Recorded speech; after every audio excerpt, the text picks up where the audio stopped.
In this video, we're going to look at associative forecasting. So, up to this point, we've been discussing time series models, where we only look at the sales data and try to understand the pattern in sales data, trend, seasonality, stuff like that. But in associative forecasting, we try to find an association between some predictor variables and sales. So, like for example, the price we charge on demand, or price and advertising expenses, and so on.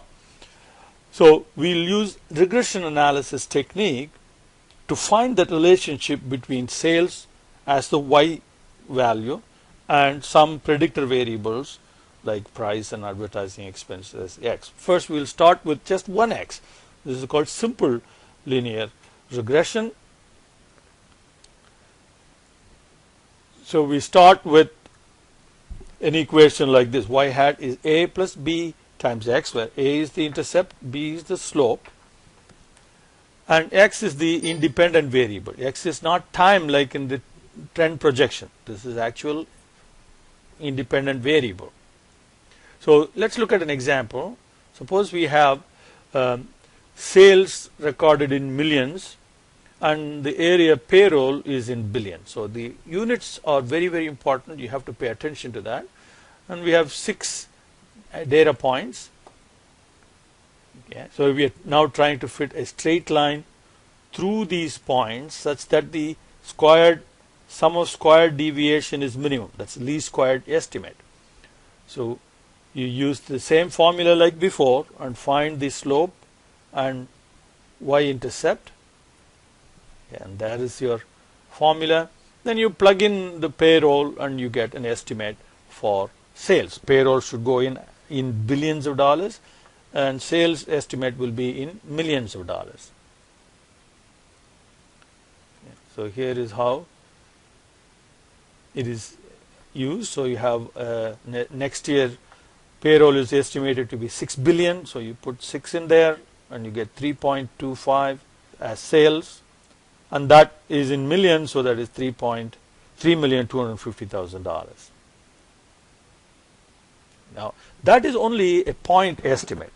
Actually, there will be some statistical error at that point. So there will be a margin of error for our estimate. And so we need to find a standard error for the estimate, and the standard error for the estimate is given by this formula. It's kind of hard to compute this formula, but there is an easier formula, which is this one.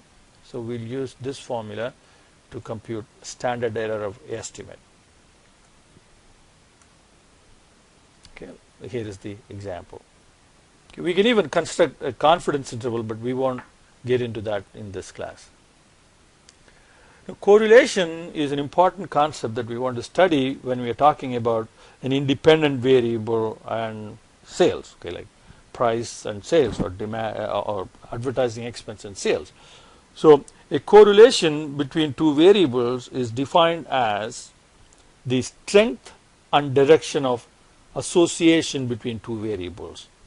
So if you have positive relation, you will have positive correlation. If you have negative relation, you will have negative correlation. And how strong the correlation is given by the number. Okay, if it is -1 or +1, that means there is perfect correlation. A number that is closer to 0 means the correlation is very weak or non-existent. So the closer R is to either the +1 side or the -1 side, the strength of the relationship is strong. And here is the formula that we will use to find correlation coefficient. Here is what I was just talking about. So this is negatively correlated perfect correlation. Okay. And then this is strong correlation but not perfect. Now here it is close to 0, so that means the correlation is non-existent or very weak. This is strong correlation on the positive side, and then there is perfect correlation on the positive side. So here is the worked out example. We'll work out an example in the next video. And when you take that correlation and square it, what you get is called coefficient of determination. And the coefficient of determination is a value between 0 and 1.